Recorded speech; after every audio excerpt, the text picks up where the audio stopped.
Hello guys, today we are going to see the basics of the anesthesia machine. So welcome to the video. As we all know, the function of the anesthetic machine is to deliver the inhalant anesthetic agent like isoflurane or sevoflurane in a vaporized form by mixing it with oxygen from an external source. This process should be done in a really precise and well-defined manner so that we can control what percentage of the inhalant anesthetic agent gets mixed in the oxygen that goes to the patient. So in that way, we can increase or decrease the supply of the anesthetic gas to the patient and thus have a great control over the depth of the anesthesia. Here you can see an oxygen tank already connected to this anesthetic machine. Any anesthetic machine can have oxygen supplied from either a high pressure tank like this, or it could be connected to a central supply of oxygen in bigger hospitals. The tubing that supply oxygen in hospitals are usually green in color in US and most of the countries, and I hear that it's white in Canada. Anyway, a fresh oxygen tank will have oxygen compressed and kept at a pressure of 2000 to 2200 psi. Psi means pounds per square inch, so that's a really high pressure.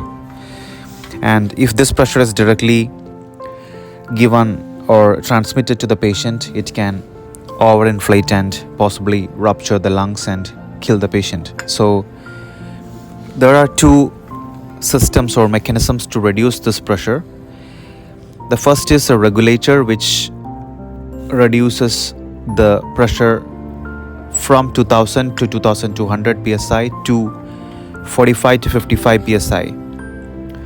And then we also have a flow meter which reduces the pressure from 45 to 55 psi further down to 12 to 15 psi.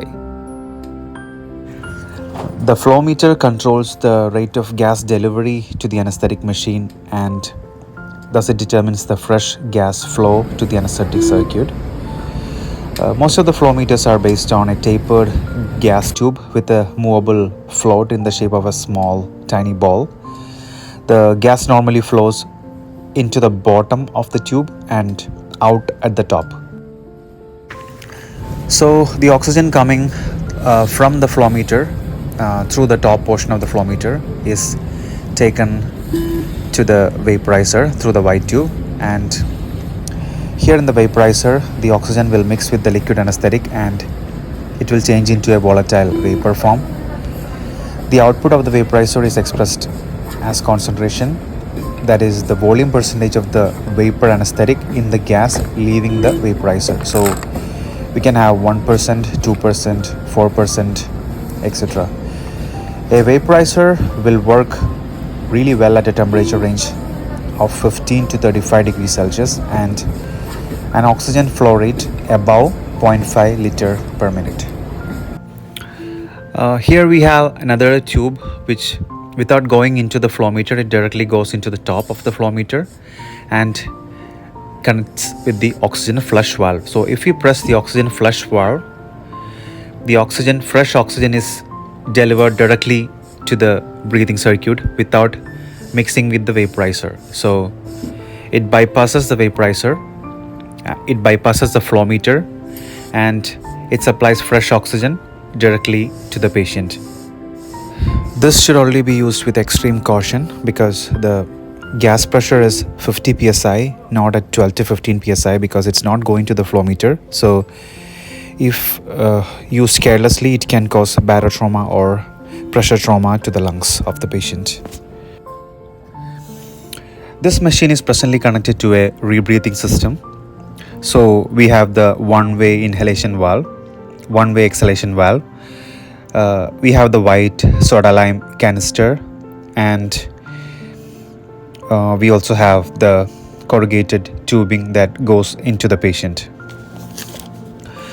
So you can see that the white crystalline material, that is a soda lime inside the canister.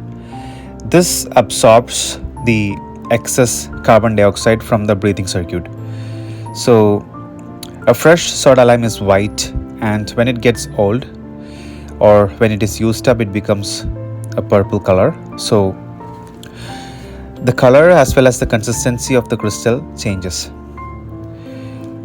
If this is not changed periodically, excess of carbon dioxide will persist in the system, and this causes hypercapnia, which will induce a sympathetic stimulation, which will further cause arrhythmias and respiratory acidosis. So periodically changing the soda lime is essential for the healthy maintenance of a breathing circuit. As we told earlier, the rebreathing system is a system where so much of valves and the soda lime reabsorption of the carbon dioxide is involved. So the patient needs to work for breathing. So the patient has to pull or push the air through the circuits in and out to get effective with the breathing process. So in case of pediatric patients or small patients, this won't be possible. In such cases, we use a non-rebreathing system. Now let's see how to do a leak test. So a leak test is done to ensure that the machine is leak-free, and also to ensure that the waste gases have a patent way to evacuate the system. So first, of course, we have to make sure and verify that the source of oxygen is connected, and also all the breathing circuits and the reservoir bags are securely attached. So just initially make sure that all the connections are intact and secure. Now close the pop-off valve. After that, occlude the end of the breathing circuit with your thumb or palm. Then turn on the O2 flow meter, or just press on the O2 flush button until the manometer indicates 30 centimeter H2O. Then turn off the flow meter and hold for 10 to 20 seconds.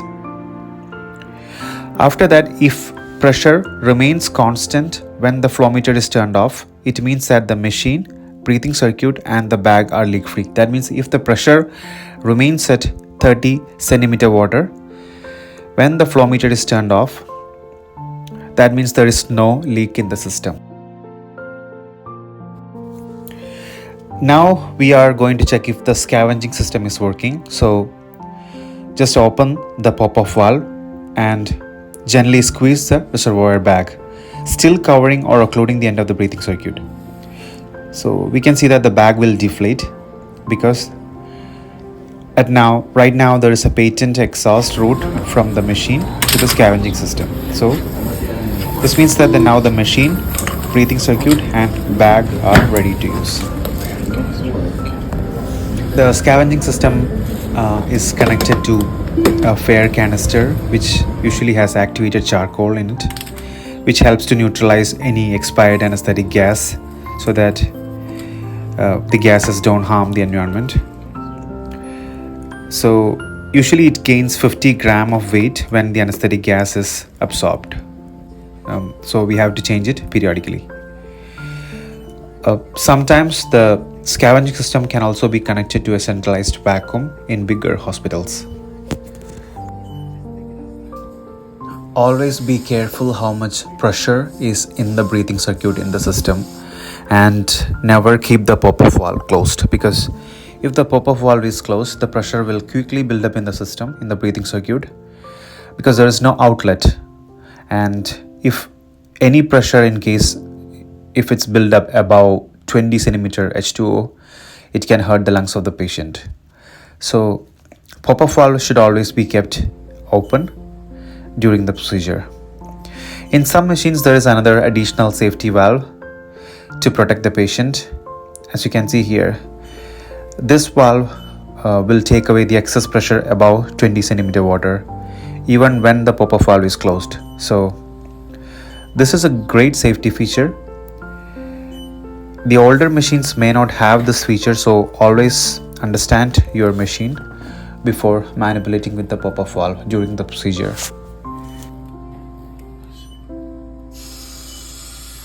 As you can see here, even when I am overinflating the reservoir bag or creating excess pressure in the system, the valve is making the cutoff at 20. So we can see the manometer dropping to 20 again and again. So that's the additional safety feature in this machine. So hope you found this video helpful.